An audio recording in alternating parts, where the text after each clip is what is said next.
بے محل یہ رحم مجھ پر کیوں کیا؟ اب گفت بر من تیز افراشتی، از چیف گندی مراک بگذاشتی. بولا کیوں تلوار کھینچی تھی علی، اور پھر کیوں کھینچ کر یوں پھینک دی؟ دیکھیے یہ ہے سوال اس پہلوان کا. بولا کیوں تلوار کھینچی تھی علی، اور پھر کیوں کھینچ کر یوں پھینک دی. آگے ایک شعر ہے، در شجاعت شیر ربانی استی، کیا شجاعت میں نہیں تم شیر رب، کیا ہے پھر ایسی مروت کا سبب. اب نہیں وقت کے ان اشعار کو تفصیل سے پیش کیا جائے. وہ منظوم ترجمہ بھی اپنے انداز میں خوبصورت ترجمہ ہے، کاش ہم بھی اس کو اس انداز میں عام کر سکیں. فضائل امیر المومنین کا مجموعہ. اب آگے ایک شعر جو ہے وہ انہوں نے ترجمہ کیا ہے کہ وہ جنگجو اس عمل سے حیران ہو گیا اور بے موقع عفو و شفقت کرنے سے حیران ہوا. اس نے کہا آپ نے مجھ پر تیز تلوار اٹھائی، اور پھر کس وجہ سے آپ نے یہ تلوار پھینک دی. آنچے دی یہ عجب شعر ہیں. اور مولانا روم کا جو ایک سیر و سلوک میں مقام تھا اس کو مد نظر رکھتے ہوئے ذرا یہ دیکھیے. آنچے دی بہتر از پیکار من، آپ نے وہ کیا دیکھا جو مجھ سے لڑنے سے بہتر تھا، یہاں تک کہ آپ میرا شکار کرنے میں سست ہو گئے. آنچے دی کہ چنین خشمت نشست، تا چنین برکی نمود و باز جست. آپ نے وہ کیا دیکھا کہ اس طرح آپ کا غصہ فرو ہو گیا، یہاں تک کہ وہ بجلی چمکی اور واپس ہو گئی. آنچ دیدی کہ مرا عکس دید، در دل و جاں شعل آمد پدید. اب یہاں سے ماحول بدلتے ہیں مولانا روم. اب تک تو عمرو ابن عبد ود کا اور یہی ایک ہی پہلو تھا، لیکن یہاں چونکہ اس کے اسلام کا تذکرہ کیا ہے تو وہ پہلوان کیا کہتا ہے کہ آنچ دیدی کی مراز عکس دید، در دل و جاں شعلہ آمد پدید. آپ نے وہ کیا دیکھا کہ اس کے دیکھنے کے عکس سے میرے دل اور جان میں شعلہ نمودار ہو گیا. دیکھا کچھ آپ نے یا علی، لیکن آپ کے اس عکس کو، یعنی آپ کے چہرے مقدس میں آپ کے اس دیکھے ہوئے عقیدے کے عکس سے میرے اندر بھی ایک شعلہ نورانی ہو گیا. اب یہ ہے کہ علی کیا دیکھتے ہیں اور پھر علی کو دیکھ کے دنیا والے کیا دیکھتے ہیں. اسی سے ہم کہتے ہیں اگر توحید سیکھنی ہے تو امیر المومنین سے آپ کو اور اس گھرانے سے آپ کو توحید ملے گی. کیوں؟ اس لیے کہ یہ اس نگاہ سے پروردگار کو دیکھتے ہیں. اور جب دیکھنے کی بات آتی ہے تو جناب امیر علیہ السلام سے امام کے اس صحابی نے پوچھا تھا، یا علی کیا خدا کو دیکھا ہے؟ ناج البلاغہ کے الفاظ ہیں. جناب امیر علیہ السلام فرماتے ہیں میں اس رب کی عبادت کیسے کر سکتا ہوں جس کو میں نے دیکھا نہ ہو. لیکن پھر خود فرماتے ہیں کہ ہاں، اسے جسم کی آنکھیں نہیں دیکھ سکتی، وہ دل کی آنکھیں دیکھتی ہیں. تو یہاں بھی جناب امیر علیہ السلام نے دل کی آنکھوں سے کیا دیکھا؟ علی علیہ السلام نے کچھ ایسی چیزیں دیکھی ہیں کہ جن چیزوں کو دیکھ کے وہ دشمن جو جنگ کے لیے علی سے آیا تھا اس نے اس عکس مبارک میں کچھ ایسی تصویر دیکھی کہ وہ علی کا بھی ہو گیا اور خدا کا بھی ہو گیا ہے. اب اس میں اللہ کے اس ولی نے کیا کچھ دیکھا ہے اس کے بارے میں وہ سوال کر رہا ہے. آنچ دیدی برتر از کون و مکان، کہ او باز جان بود بخشیدیم جان. آپ نے وہ کیا دیکھا جو کون و مکان سے برتر تھا، جو جان سے بھی پیارا تھا، اور آپ نے میری جان بخش کر دی، وہ جان بخشی کر دی. یعنی اس دیدار کی وجہ سے اب اس کو ہم کیا کہیں گے؟ وہ یا امیر المومنین وہی کہتے ہیں میں یوں اللہ پر عقیدہ رکھتا ہوں، میری توحید کا مقام یہ ہے کہ میں دل میں کسی اور کو جگہ نہیں دیتا، میں دیکھتا ہوں میرا رب کس پہ راضی ہے. اب اس میں وہ جوابات جب آئیں گے تو جناب امیر علیہ السلام نے فرمایا میرا کوئی عمل اللہ کے علاوہ کسی کے لیے نہیں ہوتا. یہاں گویا علی کی شجاعت یہ بتلاتی ہے کہ علی کی تلوار اٹھتی ہے تو اللہ کے لیے، رکتی ہے تو اللہ کے لیے، اور اسی کو کہتے ہیں اللہ کا شعر. تو یہ کیا دیکھا کہ کون و مکان سے بہتر ہے. در شجاعت شعر ربانی استی، تو شجاعت میں اللہ کا شعر ہے، بہادری میں آپ شعر خدا ہیں. در مروت خود کے داند کیستی، مروت میں کوئی کیا سمجھ سکتا ہے کہ آپ کیا ہیں. اب یہ ہے مثنوی. در مروت خود کے داند کیستی، مروت میں آپ کیا جانیں کہ آپ کون ہیں. اب یہاں دیکھیے در شجاعت شعر ربانیستی، آپ شجاعت میں رب کی شعر ہیں. جناب جیسے میں نے ترجمہ کیا ہے، کیا شجاعت میں نہیں تم شعر رب، کیا ہے پھر ایسی مروت کا سبب. اب یہ منظوم ترجمہ. اب یہاں نہج البلاغہ کو اگر آپ دیکھیں تو لفظ ربانی جناب امی علیہ السلام نے خود نہج البلاغہ میں اپنے لیے استعمال کیا. فاستمعوا من ربانیکم، آپ کے پاس جو اللہ کا ربانی نمائندہ موجود ہے اس کی بات کو سنو. یہ فقط علی شعر ربانی نہیں ہے، واعظ ربانی بھی ہیں. اور جناب امیر علیہ السلام نے لفظ ربانی استعمال کر کے اللہ سے اپنے ایک تعلق کو واضح کیا ہے. در شجاعت شعر ربانی استی، آپ اب یہ کسی شاعر نے بڑا خوب کہا ہے، بلکہ علامہ اقبال کے یہ جملات ہیں، اللہ کے شعروں کو آتی نہیں روباہی. اب یعنی اللہ کے جو شعر ہوتے ہیں ان میں پھر لومڑی کے اوصاف نہیں ہوتے، اللہ کے شعروں کو آتی نہیں روباہی. تو اب یہ اللہ کے شعر ہے، لیکن یہ عجب شجاعت ہے. اسی سے شجاعت کو پہچانا جاتا ہے. میں کل کسی ایرانی شاہ، وہ ظاہراً انوشیروان کے بارے میں دیکھ رہا تھا کہ کسی نے جنت کا ماحول پیش کیا ہے، تو انوشیروان نے پوچھا کہ جنت میں تلوار بھی چلے گی؟ تو اس نے کہا جنت میں تلوار کیا، وہاں کوئی جھگڑے لڑائی تو ہوگی نہیں. تو شاہ ایران کہتا ہے، انوشیروان کہتا ہے کہ میں پھر اس جنت میں نہیں جاؤں گا، اس لیے کہ وہ خود کو یہ سمجھتا تھا کہ جنت بھی ایسی جگہ ہو جہاں ہمیں اپنی شجاعت اور اپنی تلوار زنی کے جذبہ دکھانے کا اور وہ ہنر دکھانے کا موقع ملے. لیکن شعر ربانی وہ نہیں ہوتا. شعر ربانی یہ ہوتا ہے جس کا مولانا روم تذکرہ کر رہے ہیں کہ در شجاعت شعر ربانی استی، در مروت خود کے دانت کیستی. مروت میں کیا ہے، کوئی کیا سمجھے، آپ خود ہی سمجھ سکتے ہیں کہ کیا ہے. اب یہ تو ایک موقع ہے جب ایک پہلوان کے مقابلے میں امیر المؤمنین نے تلوار پھینک دی. نہج البلاغہ میں صفین کے موقع کا ایک خطبہ ہے جو جناب امیر علیہ السلام نے جنگ کرنے میں دیر کی، اور لوگوں میں یہ چیزیں گوئیاں شروع ہو گئیں کہ علی کیوں لیٹ کر رہے ہیں، کیوں دیر کر رہے ہیں. جناب امیر علیہ السلام کے کانوں تک جب یہ باتیں پہنچیں تو جناب امیر علیہ السلام فرماتے ہیں، بعض نے یہ کہا کہ علی جو ہے وہ ڈر گئے ہیں جنگ سے. وہاں جناب امیر علیہ السلام فرماتے ہیں مجھے موت سے ڈر نہیں لگتا، موت مجھے اس سے زیادہ پسند ہے جتنا بچے کو، شیرخوار بچے کو اپنے ماں کا سینہ پسند ہوتا ہے. صد یوم میں مجھے اس سے بھی زیادہ موت پسند ہے. میں جنگ سے ڈر کی وجہ سے یا موت سے ڈر کی وجہ سے رکا نہیں ہوں، بلکہ میں اس انتظار میں ہوں شاید کسی کا دل جاگ جائے، اس کا ذہن بیدار ہو جائے اور وہ مجھ علی کو پہچان لے اور راہ ہدایت پا لے. یہ ہے علی کی تلوار رکتی ہے تو اس لیے رکتی ہے، علی جنگ کو روکتے ہیں تو اس لیے رکتے ہیں شاید کوئی اللہ کا ہو جائے. یہ ہے شعر ربانی. یعنی وہ نہیں ہے کہ ہر جگہ پہ تلوار کے جوہر دکھاتا پھرے، نہیں، تلوار اس کی چلے تو اللہ کے لیے، رکے تو اللہ کے لیے.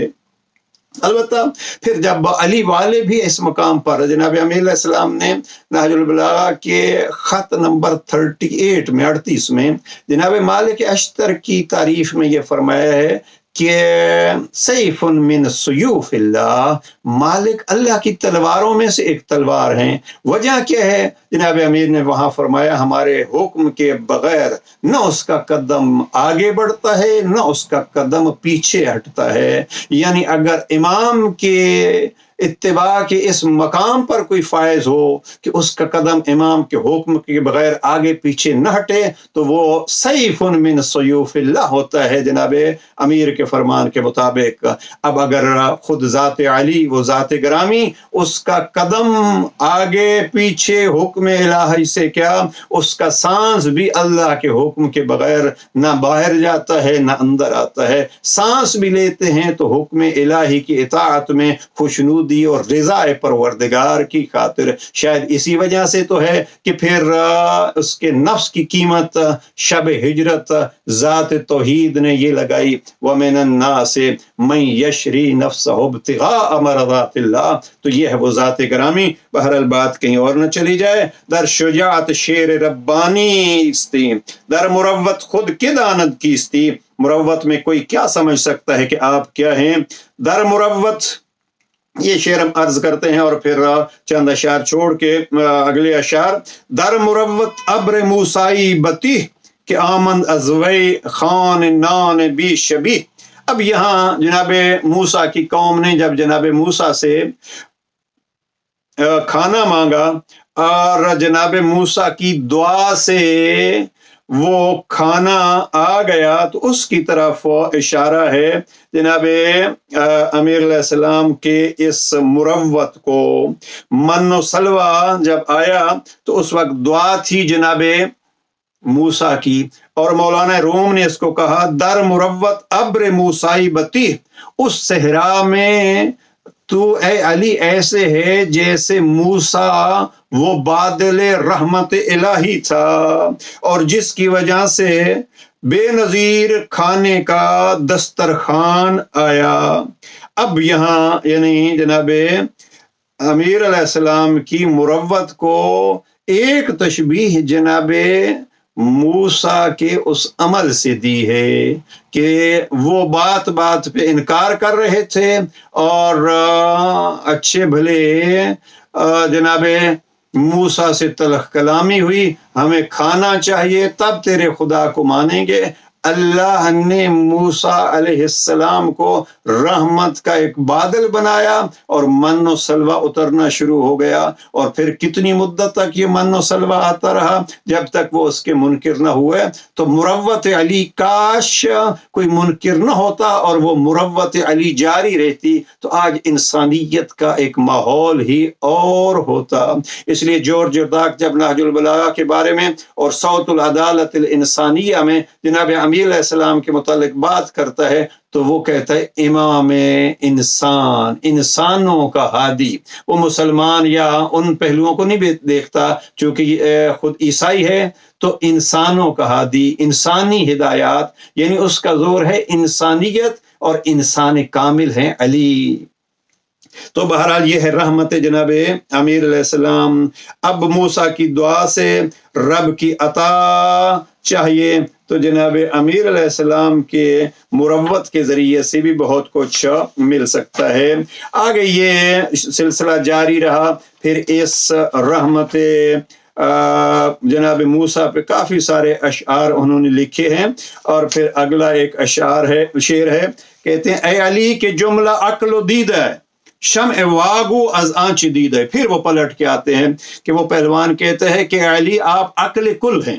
یہ آغا تقی جعفری نے بھی اس پہ بہت ساری بحث کی ہے، اور سیر و سلوک کے افراد جو ہیں اس کو عقل کل کیا ہوتا ہے۔ بہرحال اس پہ اے عقل کے جملہ عقل و دیدائی، اے علی جو تم کے مجسم عقل و نظر ہو، جو کچھ تم نے دیکھا ہے اس میں سے کچھ بتا دو۔ اب یہ ہے اللہ کو جاننے کے لیے وہ جنگجو بھی سوال کرتا ہے کہ آپ نے جو دیکھا ہے، شمع واگو از آنچ دیدئی، تیغ حلمت جان مارا چاک کرد، آپ کے حلم کی تلوار نے، آپ کی بردباری کی تلوار نے مجھے قتل کر ڈالا ہے۔ آب علمت خاک مارا پاک کرد، آپ کے علم کے پانی نے ہماری مٹی کو پاک کر دیا. جیسے عرض کیا کہ مولانا روم نے پھر اس کے مسلمان ہو جانے کا تذکرہ کیا ہے، تو یہاں سے گویا ایک مقابل علی رحمت علی کو دیکھ کے پلٹتا ہے اور کہتا کیا ہے، تیغ حلمت جان مارا چاک کر. اب فقط یہ نہیں ہوتا کہ تلوار سے جان کاٹنا. علامہ تقی جعفری نے بڑا خوبصورت لکھا ہے کہ دنیا کی تلواریں لوگوں کو موت کے آغوش میں لے جاتی ہیں، علی کی تلوار لوگوں کو زندہ کر دیتی ہے. گویا یہ ایک زندگی ملی، اور پھر آج تک ہم صدیوں بعد مولانا روم کا یہ کلام پڑھ رہے ہیں اور اس تلوار کو یاد کر رہے ہیں. تو یہ تیر حلمت جان مارا چاک کر، آپ کے حلم کی تلوار نے ہمیں قتل کر دیا. یہ حقیقت میں تو قتل ہو گیا ہے، لیکن اس کو نئی زندگی مل گئی ہے. یعنی وہ کافر مر گیا، وہ کفر مر گیا، کافر بدل گیا. پھر وہ کہتے ہیں بازگو دانم کی این اسرار ہوست. بتائیے، میں سمجھا کہ یہ خدائی رازوں میں سے ہے. بڑا مشکل جملہ ہے اور مولانا روم ہی کہہ سکتے ہیں اس کو. بازگو دانم کی این اسرار ہوست. ہوست ہمارے ہاں ہو کے حوالے سے یعنی ذات توحید. تو مولانا روم کہتے ہیں کہو بازگو، مجھے بتلاؤ، کہو دانم کی ان اسرار ہوس، یہ جو کچھ تو نے کیا ہے یہ تو اللہ کے اسرار میں سے ہے. سجاد حسین قاضی صاحب کا ترجمہ ہی پڑھ دوں. بتائیے، میں سمجھا کہ یہ خدائی رازوں میں سے ہے، اس لیے کہ بغیر تلوار کے قتل کرنا اسی کا کام ہے. زان کے بھی شمشیر کشتن کار اوست. یہ گویا اس کو کہتے ہیں خلق الہی. اللہ سبحانہ و تعالیٰ کسی پہ تلوار چلا کے اس کو نہیں منواتا، بلکہ اپنی رحمت سے منواتا ہے. اور فرعون کے مقابلے میں بھی موسیٰ کو فوج دے کے، فوج کی ضرورت ہو تو وہ کبھی بھیج دیتا ہے، ابابیل کو بھیج دیتا ہے، اور کبھی اپنے رحمت للعالمین مصطفیٰ کو بھی خیبر و خندق کی دفاع کے لیے بھیج دیتا ہے. یہ نہیں ہے کہ تلوار سے روکا ہے، وہی جہاد ہے. اور لیکن یہاں اللہ سبحانہ و تعالیٰ تلوار اگر چلواتا ہے تو خود کبھی تلوار نہیں چلاتا. یہ مولانا روم اس کو اس نہج سے کار علی کو توحید کے کمال کے طور پر یوں پیش کرتے ہیں کہ بازگو دانم کی ان اسرار ہوست. یہ بعض آپ بات واضح کرو کہ یہ جو آپ نے کیا ہے تو یہ خدائی رازوں میں سے ایک ہے. اس لیے کہ خدائی رازوں کی جب بات آتی ہے تو نہج البلاغہ کے دوسرے خطبے میں اختتام خطبہ پہ عظمت آل محمد کے لیے کافی جملات جناب امیر علیہ السلام نے ارشاد فرمائے ہیں. اس میں تعارف یہ کراتے ہیں اہل بیت ہم موضع سرہ، اللہ کے رازوں کا مقام ہے اہل بیت. تو گویا یہ اس جملے کا ترجمہ مولانا روم کر رہے ہیں. بازگو دانم کی ان اسرار ہوست، زان کے بھی شمشیر کشتن کار ہوست. مجھے بتلا اس لیے کہ بغیر تلوار کے قتل کرنا اللہ ہی کا کام ہے. صانع بھی آلت بھی جارح واہب ان ہدیہ ہائی راہ. وہ بغیر اوزار اور ہاتھ کے بناتا ہے، خالق ہے، صانع ہے. وہ ان قیمتی تحفوں کا عطا کرنے والا ہے، ہاتھ پیر کا محتاج نہیں لیکن عطا کرتا ہے. 100,000 روح بخشد ہوش را کہ خبر نبود دو چشم و گوش را. ہوش و حواس کو لاکھوں روحیں عطا کر دیتا ہے، اس طرح کے دونوں آنکھوں اور کانوں کو خبر بھی نہیں ہوتی. پھر کہتے ہیں مولانا روم بازگو اے باز عرش خوش شکار. عجب لفظ ہیں. بازگو، پھر کہو اے باز عرش، اے عرش الہی کے باز، باز یعنی عقاب، اور وہ خوش شکار اور اچھا شکار کرنے والے. تا چدیدی ان زمان از کردگار. آپ نے اس وقت خدا کی جانب سے کیا دیکھا؟ بازگو اے باز عرش خوش شکار، اے عرش کے باز بہترین شکار کرنے والے، بتائیے آپ نے اس وقت خدا کی جانب سے کیا دیکھا؟ اب یہ خدا کی جانب سے کیا دیکھا، اس کو پھر کافی اشعار میں انہوں نے نقل کیا ہے، ہم اس کو چھوڑے جاتے ہیں. دان یکی سہما می بیند بہم ان سہ کش اس کو اشعار کو ہم چھوڑتے ہیں، یہاں کافی اشعار پھر اس پہ کہے کہ تجھے کون پہچان سکتا ہے، تجھے کوئی نہیں پہچان سکتا تو خدا کو کوئی کیسے پہچان سکتا ہے۔ پھر ایک مصرع ہے، راز بگشا اے علی مرتضی، اے پس سوء القضا حسن القضا، اے علی مرتضی راز کھول دیجئے، اے علی مرتضی۔ یہ مشہور جملہ ہے مولانا روم کا جو فارسی کی اکثر تحریروں میں استعمال ہو رہا ہے، راز بگشا اے علی مرتضی، اے علی مرتضی راز کھول دیجئے۔ اور وہ ذات جو بدقسمتی کے بعد خوش نصیبی بن گئی، وہ ذات ہے آپ کی، آپ بتلائیے راز کیا ہے۔ از تو بر من تافت پنہان چونکنی، آپ چھپاتے کیوں ہیں، آپ ہی سے مجھ پر واضح ہو گیا ہے۔ آپ تو چاند کی طرح، یہ جملے ذرا توجہ فرمائیے، آپ تو چاند کی طرح بغیر بات کہے روشنی پھیلاتے ہیں۔ آپ کی ذات سے مجھ پر منکشف ہو گیا ہے، چھپاتے کیوں ہو، آپ تو بغیر کہے چاند کی طرح نور پاشی کرتے ہیں۔ آپ چھپاتے کیوں ہیں، آپ ہی سے مجھ پر واضح ہو گیا ہے، آپ تو چاند کی طرح بغیر بات کہے روشنی پھیلاتے ہیں۔ ہاں، بغیر کہے نور پاشی کرتے ہیں، بغیر بات کہے روشنی پھیلاتے ہیں۔ ان اشعار پہ دیکھیے اور نہج البلاغہ کے ساتھ ان کو ذرا جمع کیجئے۔ مولانا روم کیا کہتے ہیں کہ از تو بر من تافت چون داری نہام، می فشانی نور چون مہب زبام، یعنی کہے بغیر جیسے چاند رہنمائی کرتا رہتا ہے، کہتا نہیں، کوئی اس سے سنتا نہیں، لیکن اس کے نور سے راہوں کو واضح کرتا رہتا ہے۔ اب یہاں جناب امیر کے حوالے سے وہ جنگجو کہتا ہے، جس کو منظوم مولانا روم نے کیا، بازگو کہے کہ یہ بغیر کہے تو کیا کر رہا ہے۔ میں یہاں یہ کہوں گا، اے مولانا روم، علی نے اگر اس جنگجو کے لیے کہا کچھ نہیں، لیکن عمل نے بتلایا علی کیا ہے، علی کا مالک کیا ہے۔ لیکن اگر آج زمانے کو وہ علی کی انکہی باتیں سننی ہیں جو وہاں اس نے دیکھی تھیں، آج اگر کوئی اپنے گوش سے شنوا کو آمادہ کرے تو نہج البلاغہ کی صورت میں علی کی کہی ہوئی باتیں آج بھی موجود ہیں، اور علی دعوت دے رہے ہیں اسی راز کو بتانے کا، اس لیے کہ یہ راز الہی ہیں، یہ علم الہی کے خزانے ہیں، اور یہی تو صفت ہے اول الدین معرفتہ کہنے والے علی کی۔ تو یہ اگر مولانا روم کہتے ہیں، اور اس شعر کو آپ چھپاتے کیوں ہیں، آپ ہی سے مجھ پر واضح ہو گیا، آپ تو چاند کی طرح بغیر بات کہے روشنی پھیلاتے ہیں۔ ہاں، یہ نہج البلاغہ علی کا بول ہے، علی چپ ہیں، لیکن نہج البلاغہ اس زمانے میں بھی بول کے انسانیت کی رہنمائی کر رہا ہے۔ اب اس چند اشعار پہ ہم پھر چھوڑ کے ایک شعر جو ہے وہ باز باش، اس کو ذرا دیکھیے۔ چون تو بابی ان مدینہ علم را، چون شعائی آفتاب حلم را، جبکہ آپ علم کے شہر کا دروازہ ہیں، جبکہ آپ کی بردباری کے سورج کی شعاع ہیں، جبکہ آپ بردباری کے سورج کی شعاع ہیں۔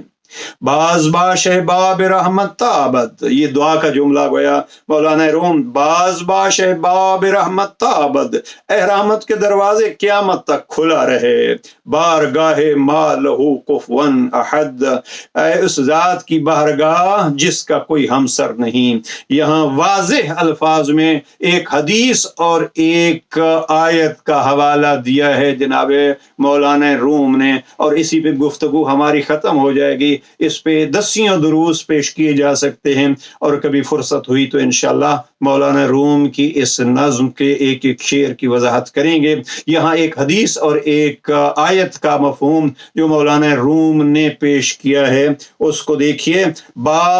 چوت بابی ان مدینہ علم را، چون شعائی آفتاب علم را، آپ شہر علم کا دروازہ ہیں، اور آگے کیا ہے، باز باش اے باب بر جو یا یہ باب، تار صد از تو قشور اندر لباب،